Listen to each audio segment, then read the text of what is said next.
If you are not stocked up on food by Monday, you're going to start feeling the pain by the end of that week. New Yorkers, truck drivers are going to stop delivering food to New York. They say they will not deliver nothing, not one load to New York City until they leave Donald Trump alone.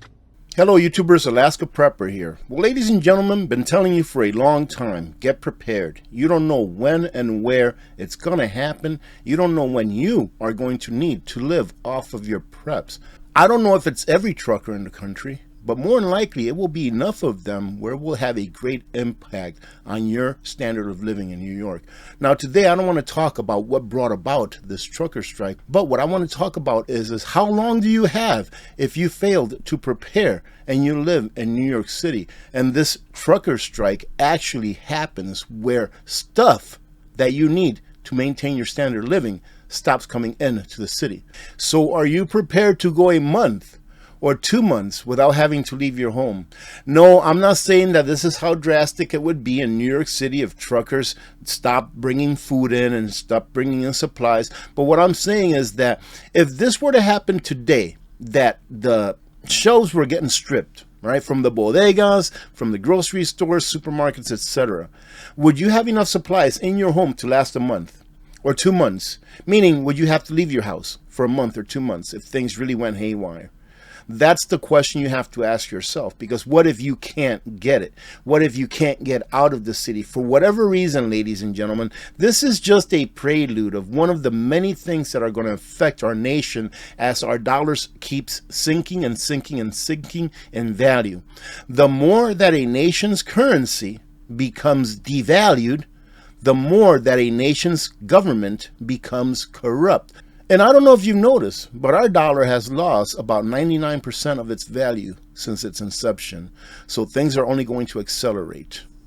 I am a trucker and I stand with the boycott. It's time to show the corrupt that we run this country, not them. As long as we stand united, the government will understand one thing, and it's the most important thing, and that is that we, the people, have the power. What this country needs is a good old-fashioned trucker boycott of Democrat-run cities. The left needs to be reminded of who really runs this country. Again, what do you think? Do you think we've entered a stage of civil war, that it may not be kinetic, but that the lines have definitely been drawn? And I wouldn't laugh just yet, ladies and gentlemen. Here it says that liberals laugh at the thought of a truck driver boycott going into New York City. But a few years ago, there was a truck driver boycott to the state of Colorado, and it brought it to its knees. Patriots make this country run. Liberals make our coffee, another ex-user said. Let me know if you live in New York City and if you see anything going on yet, if you see people panic buying into the stores, if you see stores being emptied out pretty quietly. Let me know what you're being told in your state if you live in New York City, which is what this is about. Now, if the trucks stop coming to New York City, I'm not saying that is going to happen, ladies and gentlemen, but this is a great thought exercise for those of you that maybe aren't prepared to really consider getting prepared and to see how fast things can devolve. If trucks stop coming into New York City, the first 24 hours, this is what will happen. Delivery of medical supplies to the affected area will cease. Hospitals will run out of basic supplies such as syringes. That's just 24 hours. Service stations will begin to run out of fuel. Manufacturers using just-in-time manufacturing will develop component shortages, and so will the supermarkets, etc. U.S. mail and other package deliveries will cease. Within 1 day, food shortages will begin to develop.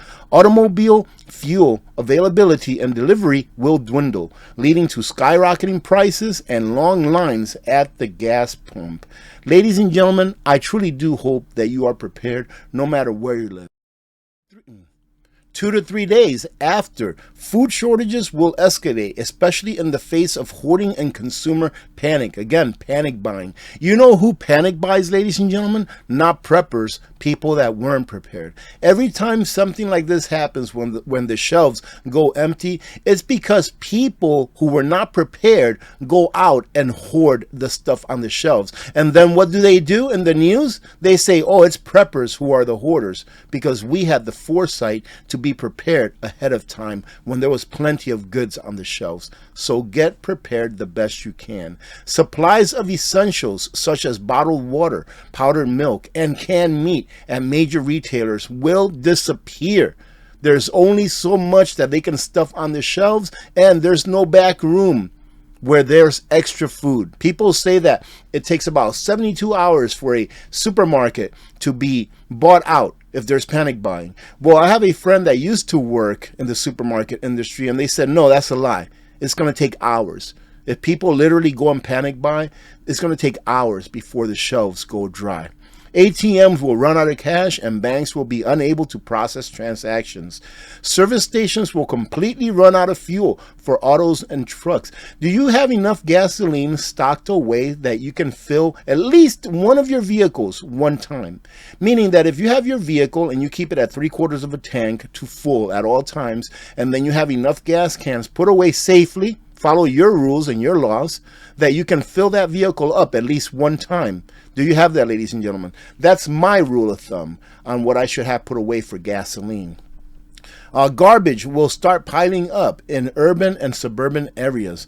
Container ships will sit idle in ports and rail transport will be disrupted, eventually coming to a standstill.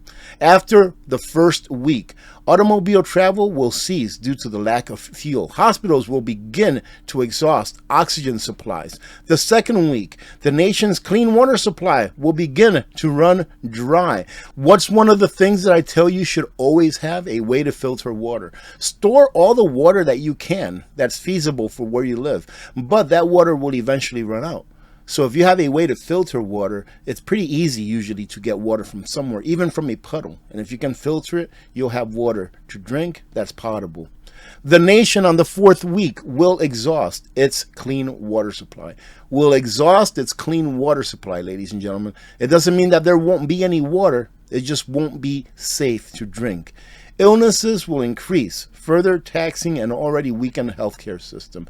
Is this going to happen in New York if all trucks stop coming in? I don't think so, ladies and gentlemen. It's just going to become extremely, extremely, extremely expensive to get your basic goods, because not only will they not be getting delivered to New York City, so somebody's going to have to go out of the city and get it and then resell it at an even higher price. And I'm pretty sure that they're going to probably ask a pretty good amount for their services. All right. So I don't think that New York City will turn completely Mad Max, but there will be havoc, ladies and gentlemen, and chaos. Truckers are talking about not delivering to New York City for 3 years. Oh my goodness. You thought groceries were expensive now? Just wait. If you live in New York City, you better get out. And besides truckers talking about not delivering to New York City, ladies and gentlemen, whole companies are now saying, hey, we're going to go ahead and join in and not deliver there as well. Truck drivers transport between 70 and 73% of all freight in the United States. Therefore, when truckers begin discussing plans on social media to boycott loads to progressive hellhole New York City, it's important to pay attention. Again, I'm not picking on New York City. I grew up in New York, in the suburbs of the city, ladies and gentlemen, and no one should have to suffer because of the rules, regulations, and laws that are passed by those that think that they ought to rule over us. And that's what it all comes down to.